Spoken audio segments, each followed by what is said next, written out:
Hello aviators, welcome back to the Red Barn. This is going to be another episode of Refining Paramotor Skills. I'm AJ Goin, and this time it's going to be a quick one. It's going to be pretty self-explanatory, but it's covering why we should stay current as paramotor pilots.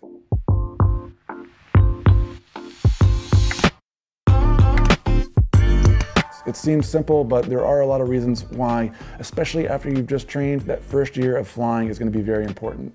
Especially as we get older, I can speak firsthand, you tend to lose those little nuances, all that little information that you've gained. So you want to try and continue to fly as much as possible, and that's kind of what this is about.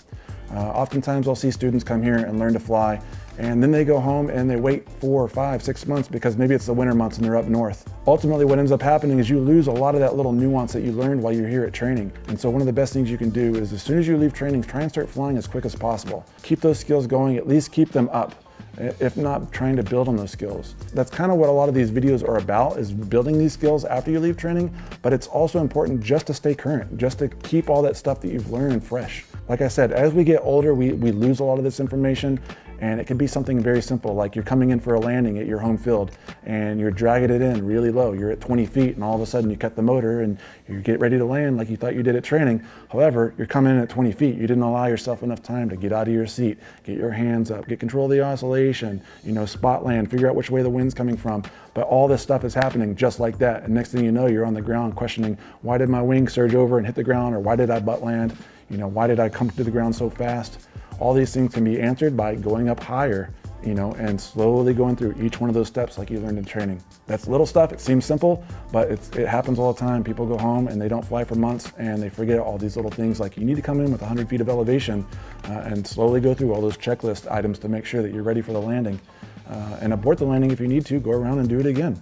Not only just losing these skills, but it can come to the point where it actually gets dangerous. You can get hurt or worse. It's important to refine these skills, to keep these skills up, because like I said, maybe you forgot a lot of these little nuances and all of a sudden you climb out and you get yourself into an oscillation and you're trying to active pilot it, but you're making the oscillations even worse.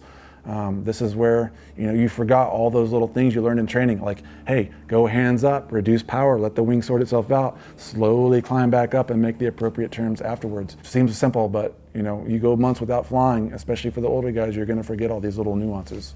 So when people come to train, they may have an idea in their mind about what kind of pilot they're going to be when they leave training, or what they want to do when they get home, and then they come and fly, they try all the different gear, and they find out, oh, actually, this is how I like to fly. I like to go up high, stow my brakes, and just watch the sunrise, or maybe they like to fly down low next to the trees, feeling like they're pod racing. Everyone has different objectives when they get home to fly. But one of the things that I can't recommend enough is at least spend a certain amount of time building skills, whether it be 5 or 10 minutes doing a couple of spot landings, or working on some oscillation control, any of these things. Just try and dedicate a little bit of time to building these skills, if not just staying current. A lot of people, they leave training and their whole objective was to go home and do 2 or 3 hour cross countries, and that's great. But when you do these cross countries and you do like one flight every month, you're not really going to build skills, and you're barely even going to maintain, to be honest with you. That first year of flying is super important to at least dedicate 5 or 10 minutes of every flight into skill building. Me personally, I spent my whole career, my whole time flying, working on skills. I've probably done less than a dozen, maybe less than 15 cross-country flights total. Everything I do is probably within a 2 to 3 mile radius of the LZ, working on skills. And I'm not saying that's what you have to do, but you'll become a better pilot faster if you're constantly working on skills, staying current. There's something to be said about the people that only fly once a month for 3 or 4 hours versus someone that goes and flies 2 hours, but 15 minutes twice or 3 times a week. That person that flies more frequently for a less amount of time is going to build more skills and retain that skill better than someone that goes out and flies once every 1 month or 2 months for hours at a time. So just keep that in mind, guys. For me personally, pretty much every hobby I've ever had has been like a perishable skill hobby, whether it be motocross or drone racing or RC car racing or photography, whatever it may be, right? And then I take extended periods of time off. I get burned out on it, and then I come back to it, right? For example, motocross. I grew up racing motocross and I got pretty decent. I was doing whips and having fun for all my life. But you know, I take 5 years off, I'm not going to go right back out to the motocross track and expect to rip like Ricky Carmichael or something. I'm not going to go out and throw a big whip.